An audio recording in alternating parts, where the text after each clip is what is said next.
ತುಮಕೂರಿನ ಜನತಾ ದರ್ಶನ ಕಾರ್ಯಕ್ರಮದಲ್ಲಿ ಗೃಹ ಸಚಿವ ಡಾಕ್ಟರ್ ಜಿ ಪರಮೇಶ್ವರ್ ಅವರಿಗೆ ಅರ್ಜಿಗಳನ್ನು ಸಲ್ಲಿಸಲು ಹೋಗಿದ್ದ ಕೆಆರ್ಎಸ್ ಪಕ್ಷದ ಮುಖಂಡರನ್ನು ವಿಡಿಯೋ ಮಾಡೋದಕ್ಕೆ ಬಂಧಿಸಿದ್ದಾರೆ.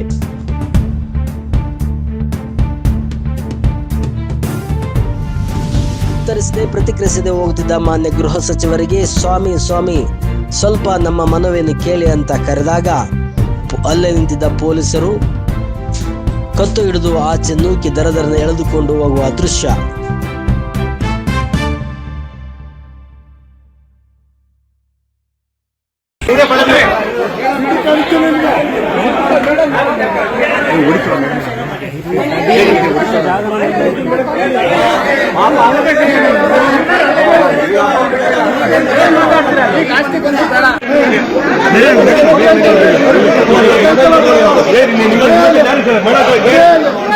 ಯಾರು ಮಾಡಲ್ಲ ಇವರೇ ಪಡೆದಿದೆ.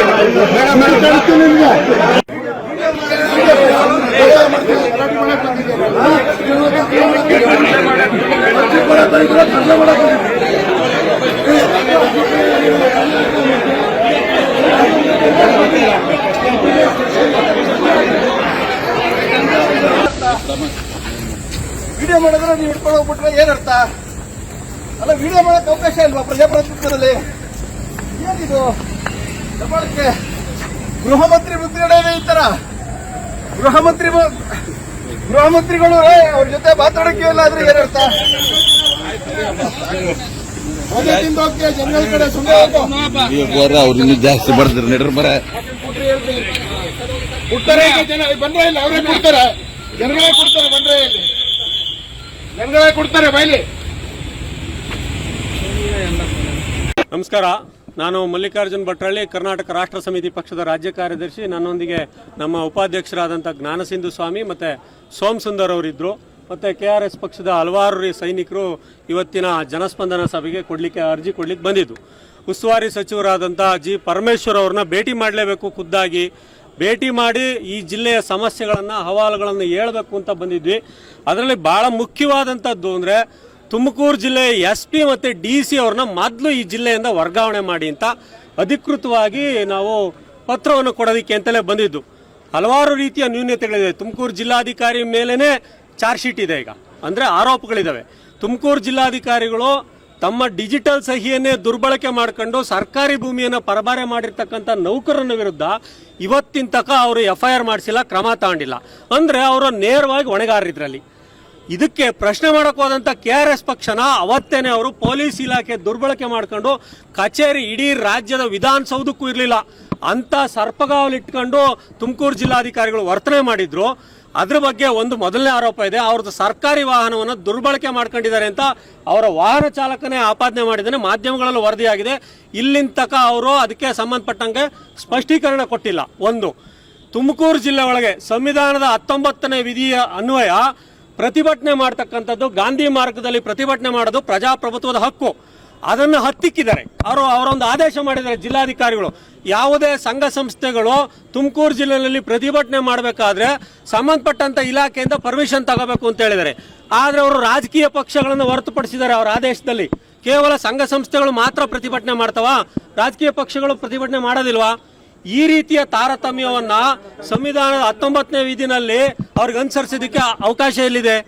ಪ್ರತಿಭಟನೆ ಮಾಡ್ತಕ್ಕಂಥದ್ದು ಸಂವಿಧಾನ ಮೂಲಭೂತ ಹಕ್ಕು ಅಂತ ಆದೇಶವನ್ನೇ ಉಲ್ಲಂಘನೆ ಮಾಡಿದರೆ ಬಾಬಾ ಸಾಹೇಬ್ ಅಂಬೇಡ್ಕರ್ ಅವರ ವಿರೋಧಿ ಇವರು ತುಮಕೂರು ಜಿಲ್ಲಾಧಿಕಾರಿಗಳು. ಇನ್ನು ಮೂರನೇದು, ಇವರು ಪೂರ್ತಿ ಗಣಿಬಾಧಿತ ಕಾಮಗಾರಿಗಳು, ಏನು ತುಮಕೂರು ಜಿಲ್ಲೆನಲ್ಲಿ ಗಣಿಬಾಧಿತ ಕಾಮಗಾರಿಗಳು ನಡೀತಾ ಇದ್ದಾವೆ, ಆ ಗಣಿಬಾಧಿತ ಕಾಮಗಾರಿಗಳು ಸಂಪೂರ್ಣ ಅವೈಜ್ಞಾನಿಕವಾಗಿದ್ದಾವೆ, ಅಕ್ರಮವಾಗಿದ್ದಾವೆ, ಅದು ಮೂಲ DPRನ ಉಲ್ಲಂಘಿಸಿದವೆ. ಇಡೀ ಜಿಲ್ಲೆನಲ್ಲಿ ಕಾಂಕ್ರೀಟ್ ತ್ಯಾಜ್ಯ ಉತ್ಪತ್ತಿ ಆಗ್ತಾ ಇದೆ. ಪರಿಸರ ಪುನರುಜ್ಜೀವನಕ್ಕೆ ಇರಬೇಕಾದಂಥ ಹಣ ಇವತ್ತು ಕಾಂಕ್ರೀಟ್ ತ್ಯಾಜ್ಯವನ್ನು ಸೃಷ್ಟಿ ಮಾಡ್ತಾ ಇದೆ.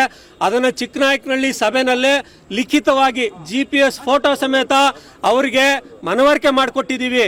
ಇಷ್ಟೆಲ್ಲ ಆದ್ರೂ ಸಹ ಕೇವಲ ಅವರು RDPR ಎಂಜಿನಿಯರಿಂಗ್ ಬರೀತಾರೆ. DC ಒಬ್ಬರು ಜಿಲ್ಲಾಧಿಕಾರಿ 2,000-3,200 ಕೋಟಿ ಅನುಷ್ಠಾನ ಆಗ್ತಾ ಇದೆ ಗಣಿಬಾಧಿತ ಪ್ರದೇಶ ದುಡ್ಡು. SR ಹಿರೇಮಠರ ಹೋರಾಟದ ಫಲ ಇದು. ಇವತ್ತು ನೀವು ಎಷ್ಟು ಮನವಿ ತಗೊಂಡು ಬಂದಿದ್ರಿ? ಮನವಿ ಕೊಡೋಕೆ ಹೋದಾಗ ಏನೇನಾಯ್ತು ಘಟನೆ? ಇವತ್ತು ನಾವು 3 ಮನವಿ, ಫ್ರೆಶ್ ಮನವಿಗಳನ್ನ ಉಸ್ತುವಾರಿ ಸಚಿವರಿಗೆ ಕೊಡಕ್ ಬಂದಿದ್ವಿ. ಕೊಡಕ್ ಹೋದಾಗ ಅಲ್ಲಿಯ ಪೊಲೀಸರು ನಮ್ಮನ್ನ ತಡೆದ್ರು. ಆವಾಗಲೇ ಕೇಳಿದೆ, ಇಲ್ಲ ಸ್ವಾಮಿ ಅವರು ಹೋಗ್ತಾ ಇದ್ದಾರೆ, ಟೈಮ್ ಆಗಿದೆ, ಓಡ್ತಾ ಇದ್ದಾರೆ, ಇಲ್ಲ ಊಟ ಮಾಡ್ಕೊಂಡ್ ಬರ್ತಾರೆ, ಇಲ್ಲ ಬಂದ ಮೇಲೆ ಕೊಡೋದು ಅಂತ. ಇಲ್ಲ ಎಲ್ಲರಿಗೆ ಕೇಳ್ಕೊಂಬಂದು ಕೊಡ್ತೀವಿ ಅಂತಂದ್ರು. ಆಯ್ತು ಹೋಗಿ ಕೇಳ್ಕೊಂಬಂದು ಹತ್ರಕ್ಕೆ ಹೋದಾಗ ಅಷ್ಟೊತ್ತಿಗಾಲೇ ಸಚಿವರು ಇಳಿತಾ ಇದ್ರು. ನಮ್ಮ ಹುಡುಗರು ಸಹಜವಾಗಿ ನಾವು ಫೇಸ್ಬುಕ್ ಲೈವ್ ಅನ್ನ ಮಾಡ್ತೀವಿ. ಲೈವ್ ಮಾಡೋದು ಪಾರದರ್ಶಕತೆ, ಮಾಧ್ಯಮಗಳು ಮಾಡ್ತೇವೆ, ಎಲ್ಲರೂ ಮಾಡ್ತಾರೆ, ಅದು ನಮ್ಮ ಹಕ್ಕು. ವಿಡಿಯೋ ಮಾಡೋದು ನಿಲ್ಸಯ್ಯ ಅಂತ ಸಚಿವರೇ ಹೇಳಿದ್ರು. ಖುದ್ದಾಗಿ ಒಬ್ಬ ಗೃಹ ಸಚಿವರು ಈ ನೆಲದ ಸಂವಿಧಾನವನ್ನು ಕಾಪಾಡಬೇಕಾದಂತ ವಿಡಿಯೋ ಮಾಡಬೇಡಿ ಅಂತ ಅಂದ್ರೆ ನನ್ನ ಮೂಲಭೂತ ಹಕ್ಕನ್ನು ಅವರೇ ಉಲ್ಲಂಘಿಸಿದಾಗೆ. ವಿಡಿಯೋ ಮಾಡೋ ಅಂಥದ್ದು ಏನಿದೆ ಸ್ಪೆಷಲ್ಲು? ಈ ದೇಶದ ಏನಾದ್ರೂ ಭದ್ರತೆಗೆ ಸಂಬಂಧಪಟ್ಟದ್ದು ಅದು. ಆಮೇಲೆ ನೆಕ್ಸ್ಟ್ ಏನು? ಆಗ ಅಲ್ಲಿಯ ಪೊಲೀಸ್ನವರು ನಮ್ಮ ಉಪಾಧ್ಯಕ್ಷರಾದ ಸೋಮಸುಂದರ್ ಅವ್ರನ್ನ ಫೋನ್ ಕಿತ್ಕೊಂಡು ಹಿಡಿದು ದಬ್ಬಾಳಿಕೆ ಮಾಡ್ಕೊಂಡು ಆಚೆಗೆ ತಗೊಂಬಂದು ಎಳ್ಕೊಂಡು ಹೋಗಿದ್ದಾರೆ. ಇಷ್ಟೊತ್ತಾದ್ರು ಎಲ್ಲಿದ್ದಾರೆ ನಮ್ಮ ಸೋಮಸುಂದರ್ ಅಂತ ಗೊತ್ತಿಲ್ಲ. ಅಂದ್ರೆ ಸಚಿವರಿಗೆ ಮನವಿ ಕೊಡಕ್ ಹೋದ್ರು ವಿಡಿಯೋ ಮಾಡಂಗಿಲ್ಲ. ಅವ್ರಿಗೆ ಮನವಿ ಕೊಡಕ್ ಹೋದ್ರು ಕೊಡಪ್ಪ ಕೊಟ್ಟಿದ್ದು ನಿಸ್ಕಂತೀನಿ ಅಂತಾರೆ. ನಾವು ಕೊಟ್ಟಂತ ಮನವಿಗಳಿಗೆ ಸ್ವೀಕೃತಿ ಇಲ್ಲ, ಏನಿಲ್ಲ. ಈಗ ಆಲ್ರೆಡಿ ಜಿಲ್ಲಾಧಿಕಾರಿಗೆ ತುಮಕೂರು ಮತ್ತೆ ತಿಪ್ಟೂರಲ್ಲಿ ಕೊಟ್ಟಂತ 6 ಅರ್ಜಿ ಕೊಟ್ಟಿದೀವಿ. 6ರಾಗ ಇನ್ನೂ 2ಕ್ಕೆ ಸ್ವೀಕೃತಿನೇ ಕೊಟ್ಟಿಲ್ಲ. ಇವರು ಆನ್ಲೈನ್ ಅಲ್ಲಿ IGPRS ಅಲ್ಲಿ ನೋಂದಣಿ ಮಾಡಿ ಕೊಡ್ತೀವಿ ಅಂತಾರೆ. ಅದರಲ್ಲಿ ಒಂದು ಸ್ಪಷ್ಟವಾದಂಥದ್ದು ಜಿಲ್ಲಾಧಿಕಾರಿಗಳೇ ಉತ್ತರ ಕೊಡಬೇಕಾದದ್ದು. 2 ವರ್ಷದಿಂದ ನಾನು ಅಧಿಕೃತವಾಗಿ ಫೋನ್ ಮಾಡ್ತಾ ಇದ್ದೀನಿ. 2 ಫೋನ್ ನಂಬರು ಮತ್ತೆ ಇಮೇಲ್ ಐಡಿಗೆ ರಿಪ್ಲೈಯೇ ಮಾಡಿಲ್ಲ. CUG ನಂಬರ್ನ ಜಿಲ್ಲಾಧಿಕಾರಿಗಳು ರಿಸೀವೇ ಮಾಡಲ್ಲ, ಇಮೇಲ್ಗೂ ರಿಪ್ಲೈ ಮಾಡಲ್ಲ, ಫೋನ್ಗೂ ಕಾಂಟ್ಯಾಕ್ಟ್ ಮಾಡಲ್ಲ. ಅದಕ್ಕೆ ಉತ್ತರ ಕೊಡಿ, ನಿಮ್ಮ ಸ್ಪಷ್ಟೀಕರಣ ಕೊಡಿ ಅಂತ ಹೇಳಿರೋಂಥ ಅವರದ್ದೇ ಸಮಸ್ಯೆಗಳಿಗೆ ಇವತ್ತಿನ ತಕ್ಕನೂ ಅವರು ರಿಟರ್ನ್ ಕಂಪ್ಲೇಂಟ್ಗೆ ಅದಕ್ಕೆ IGPRS ನಂಬರೇ ಕೊಡಲ್ಲ, ಡಿಜಿಟಲ್ ಸ್ವೀಕೃತಿ ಕೊಡಲ್ಲ. ಪಾರದರ್ಶಕ ಆಡಳಿತ ಅಂತಾರೆ. ಏನೈತಿದ್ ಮಣ್ಣು? ಪಾರದರ್ಶಕ ಆಡಳಿತ ಅಂದ್ರೆ ಜನ ಕೊಟ್ಟಂತ ಸ್ವೀಕೃತಿನ ಎಲ್ಲೇ ಸಿತಾರು ಇವರು? ಯಾಕೆ ಹಿಂಗ್ ಕಾಟಾಚಾರ ಜನಸ್ಪಂದನ ಸಭೆಗಳು ಮಾಡ್ತಾ ಇದ್ದಾರೆ ಇವರು? ವಾಸ್ತವದಲ್ಲಿ ಅದೊಂದಿದೆ. ಆಮೇಲೆ ತುಮಕೂರು ಜಿಲ್ಲೆ ಅತಿ ದೊಡ್ಡ ಜಿಲ್ಲೆ, ರಾಜ್ಯದ 2ನೇ ಅತಿ ದೊಡ್ಡ ಜಿಲ್ಲೆ. ಇಲ್ಲಿ ಮೆಡಿಕಲ್ ಕಾಲೇಜ್ ಮಾಫಿಯಾ ಇದೆ. ಈಗ G. ಪರಮೇಶ್ವರ್ ಅವ್ರದ್ದು ಖಾಸಗಿ ಮೆಡಿಕಲ್ ಕಾಲೇಜ್ಗಳಿದಾವೆ.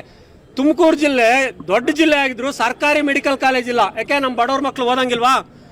ತುಮಕೂರಿಗೆ ಒಂದು ಸರ್ಕಾರಿ ಮೆಡಿಕಲ್ ಕಾಲೇಜನ್ನ ಸ್ಥಾಪನೆ ಮಾಡಿಕೊಡಿ ಅಂತ ಮನವಿ ಕೊಡಕ್ ಬಂದ್ರೆ ಇಸ್ಕೊಂಡು ಹಂಗೆ ಹೋಗ್ತಾರೆ. ಯಾವುದಕ್ಕೂ ಉತ್ತರ ಇಲ್ಲ, ಸಂಯಮದಿಂದ ತಾಳ್ಮೆಯಿಂದ ಕೇಳೋಂಥ ಪರಿಸ್ಥಿತಿನೇ ಇಲ್ಲ. ಇದು ಈ ರೀತಿ ಆದರೆ ತುಂಬಾ ಕಷ್ಟ. ಆಮೇಲೆ ಗಣಿ ಬಾಧಿತ ಪ್ರದೇಶಕ್ಕೆ ಮೀಸಲಾದಂಥ ಹಣ ಚಿಕ್ಕನಾಯಕನಹಳ್ಳಿ, ತಿಪ್ಟೂರು, ಗುಬ್ಬಿ 3 ತಾಲೂಕುಗಳಿಗೆ ಮೀಸಲಾದಂಥ ಹಣ ಆಯಾ ತಾಲೂಕುಗಳಲ್ಲೇ ಅದು ಬಳಕೆ ಆಗಬೇಕು. ಅದು ಸುಪ್ರೀಂ ಕೋರ್ಟ್ನ ಆಶಯ ಎನ್ನುವುದು ಆದೇಶದಲ್ಲೇ ಇದೆ, ಇಂಟ್ರಿಮ್ ಆರ್ಡರ್ ಅಲ್ಲಿ. ಇವರು ತುಮಕೂರು ಜಿಲ್ಲೆ ಹೆಡ್ ಕ್ವಾರ್ಟರ್ ತಗೊಂಡು ಹಾಸ್ಪಿಟಲ್ ಕಟ್ತೀವಿ ಅಂತ ಬಜೆಟ್ ಅಲ್ಲಿ ಘೋಷಣೆ ಮಾಡ್ಕೊಂತಾರೆ. ಇದು ಸುಪ್ರೀಂ ಕೋರ್ಟ್ನ ಆದೇಶಕ್ಕೆ ವಿರುದ್ಧವಾದದ್ದು ಸ್ವಾಮಿ. ಸಂತ್ರಸ್ತರಾಗಿರೋದು ಚಿಕ್ಕನಾಯಕನಹಳ್ಳಿ ಜನ, ತಿಪ್ಟೂರು ಜನ, ಗುಬ್ಬಿ ಜನ. 70 ಕಿಲೋಮೀಟರ್ ಆಗುತ್ತೆ ತಿಪ್ಟೂರಿಂದ ಇಲ್ಲಿಗೆ ಇದಕ್ಕೆ ಬರಕ್ಕೆ. ನಮ್ಮ ದುಡ್ಡು ಹಾಳಾಗೋಗಿರೋದು ನಮ್ಮ ಗುಡ್ಡ. ಇಲ್ಲಿ ಬಂದು ಇವ್ರು ಹಾಸ್ಪಿಟಲ್ ಕಟ್ತಾರೆ. ಇವ್ರು ಬಜೆಟ್ ಅಲ್ಲಿ ದುಡ್ಡಿಲ್ಲ ಅಂತಂದ್ರೆ ಗಣಿ ಬಾಧಿತ ದುಡ್ಡು ಹೆಂಗ್ ಬಳಸ್ತಾರೆ? ಇವ್ರಿಗೆ ಯಾರು ಅಧಿಕಾರ ಕೊಟ್ಟರು? ಹೌದು, ಇಲ್ಲ ಬಳ್ಳಾರಿದಲ್ಲ, ಚಿಕ್ಕನಾಯಕನಹಳ್ಳಿ ದುಡ್ಡನ್ನ ತಗೊಂಬಂದು 1200 ಕೋಟಿ ದುಡ್ಡನ್ನು ತಗೊಂಬಂದು ಇಲ್ಲಿ ವ್ಯಯ ಮಾಡ್ತಾ ಇದ್ದಾರೆ. ಆಗಿರ್ತಕ್ಕಂಥ ಆಕ್ಷನ್ ಪ್ಲಾನು ಸಹ ಅವೈಜ್ಞಾನಿಕ ಇದೆ. ರೀಪ್ರೋಗ್ರಾಮಿಂಗ್ ಮಾಡಿ ಬರೀ ಕಾಂಕ್ರೀಟ್ ಸುರಿಬೇಡಿ, ಹಾಳಾಗ್ತೈತೆ. ಕಾಂಕ್ರೀಟ್ ಮಾಡಿ ಆ 3 ತಿಂಗಳಿಗೆ ಈ ರೀತಿ ಎಲ್ಲವನ್ನು ಕೊಟ್ಟಿದೀವಿ. ಒಟ್ಟು ಸುಮಾರು 6 ಮನವಿಗಳಿದ್ದು, 6 ಫ್ರೆಶ್ ಆದಂತ 3 KPTCLನ ಒಬ್ಬ ಸರ್ಕಾರಿ ಅಧಿಕಾರಿಗಳು KPTCLನವರು JC ಪುರತವ ಇಡೀ ಕಾನೂನನ್ನ ಉಲ್ಲಂಘಿಸಿ ಯಾವುದೇ ನೋಟಿಫಿಕೇಶನ್ ಇಲ್ದಂಗೆ ಇವತ್ತು ರೈತರ ಭೂಮಿನ ವಶಪಡಿಸ್ಕೊಂಡು KPTCL ಕನ್ಸ್ಟ್ರಕ್ಷನ್ ಮಾಡಿದ್ದಾರೆ. ಈ ತರದವನ್ನೆಲ್ಲ ಕೇಳಂಗಿಲ್ವಾ? ಯಾರನ್ನ ಕೇಳ್ಬೇಕಂಗಾದ್ರೆ? ಈಗ ತುಮಕೂರು ಜಿಲ್ಲೆಗೆ DC ಮತ್ತೆ SP ಬಂದು 2 ವರ್ಷದ ಮೇಲಾಗಿದೆ. ಇವ್ರಿನ್ನೂ ಯಾಕೆ ಇಟ್ಕೊಂಡು ಕೂತ್ಕೊಂಡವ್ರೆ? ಇವರು ಬಹಳ ಚೆನ್ನಾಗಿ ದಸರಾ ಉತ್ಸವಗಳು, ಆರ್ಕೆಸ್ಟ್ರಾಗಳು, ಡ್ಯಾನ್ಸ್ಗಳು, ಸಾಂಸ್ಕೃತಿಕ ಕಾರ್ಯಕ್ರಮ ಮಾಡಕ ಜಿಲ್ಲಾಡಳಿತ ಇರೋದು. ಇವೆಲ್ಲವನ್ನು ಪ್ರಶ್ನೆ ಮಾಡೋದಲ್ವಾ ನಾವು? ಈಗ ಯಾವುದೇ ಒಂದು ಜನಸ್ಪಂದನ ಅಂತ ಮಾಡ್ತಾರೆ, ಬರೀ ತಾಲೂಕ್ ಹೆಡ್ ಕ್ವಾರ್ಟರ್ಗಳಿಗೆ ಬೆಳಗ್ಗೆ ಮಧ್ಯಾಹ್ನ 1 ಗಂಟೆಗೆ ಶುರು ಮಾಡಿದ್ರೆ ರಾತ್ರಿ 8 ಗಂಟೆ ತನಕ ಜನ ಕ್ಯೂ ನಿಂತಿರ್ತಾರೆ. ಇದು ಈ ಸಂಪತ್ತಿಗೆ ಜನಸ್ಪಂದನ ಮಾಡ್ಬೇಕಾ? ಆಡಳಿತ ಸುಧಾರಣೆ ಆದ್ರೆ ಜನ ಯಾಕೆ ಬರ್ತಾರೆ ಇವ್ರ ಹತ್ರ ಹುಡುಕೊಂಡು?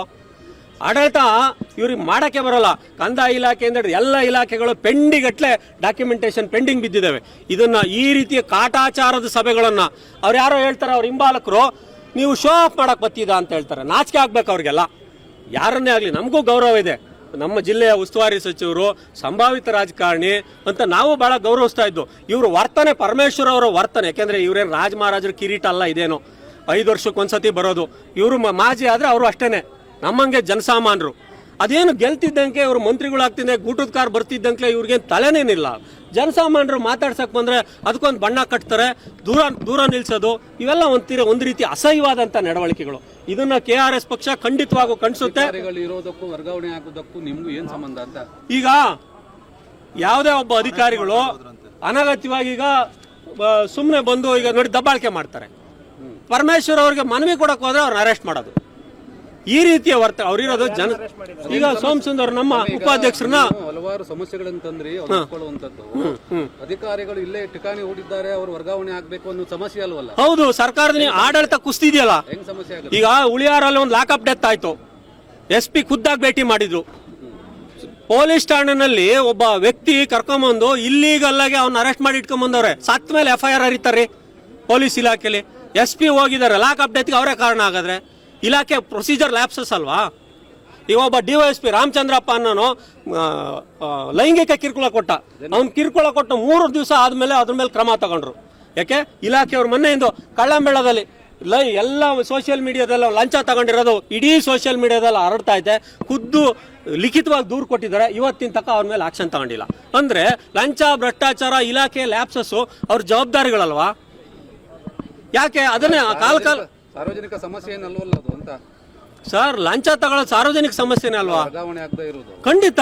ಈಗ ಅವರು ವರ್ಗಾವಣೆ ಆಗದೆ ಇಲ್ಲೇ ಕೂತ್ಕೊಂಡಿರೋದೇ ತಾನೇ. ಬೆಟ್ಟಿಂಗ್ ಇರ್ಬೋದಲ್ಲ, ಹೆಂಗಾಗ್ತಾರೆ? ಹೆಂಗಿರಕ್ಕಾಗತ್ತೆ? ಈಗ ಬೇರೆಯವ್ರಿಗೊಂದು ನ್ಯಾಯ, ಇವ್ರಿಗೊಂದು ನ್ಯಾಯನಾ? ವರ್ಗಾವಣೆ ಎಲ್ಲರೂ ವರ್ಗಾವಣೆ ಆಗ್ತಾರಲ್ಲ, ಇವ್ರು ಯಾಕೆ ಇಲ್ಲೇ ಇರ್ಬೇಕಾಗದ್ರೆ? ಇನ್ನೂನು ಯಾರ್ಯಾರು SP ಹಾಕಿದ್ದಾರೆ. ಯಾಕೆ ಈಗ CO ಹೋಗ್ಲಿಲ್ವಾ? ಜಿಲ್ಲಾ ಪಂಚಾಯತ್ CO ಹೆಂಗ್ ವರ್ಗಾವಣೆ ಆದ್ರು?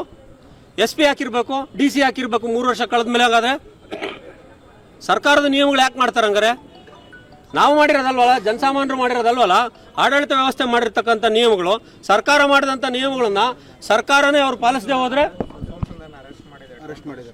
ಈಗ ಟೌನ್ ಪೊಲೀಸ್ ಸ್ಟೇಷನ್ಗೆ ತಗೊಂಡೋಗಿದ್ದಾರೆ. ಈಗ ನೀವೇ ನೋಡಿದ್ರಿ, ಏನ್ ತಪ್ಪು ಮಾಡಿದ್ವಿ? ಅವ್ರನ್ನ ಅರೆಸ್ಟ್ ಮಾಡಕ್ಕೆ ಏನ್ ತಪ್ಪು ಮಾಡಿದ್ರು?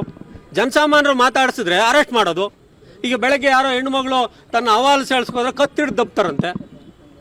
ಯಾಕೆ ಬೇಕಿದೆಲ್ಲ? ಪ್ರಜಾಪ್ರಭುತ್ವ ವ್ಯವಸ್ಥೆಯಲ್ಲಿ ನಾವು ಗೌರವದಿಂದ ನಮ್ಮ ಹಕ್ಕನ್ನು ಕೇಳ್ತಕ್ಕಂಥದ್ದು ನಮ್ಮ ಕರ್ತವ್ಯ. ಇಲ್ಲೇನು ಗಲಾಟೆ ಮಾಡಲಿಲ್ಲ, ನ್ಯೂಸೆನ್ಸ್ ಕ್ರಿಯೇಟ್ ಮಾಡಲಿಲ್ಲ, ಏನೂ ಮಾಡಲಿಲ್ವಲ್ಲ ನಾವು.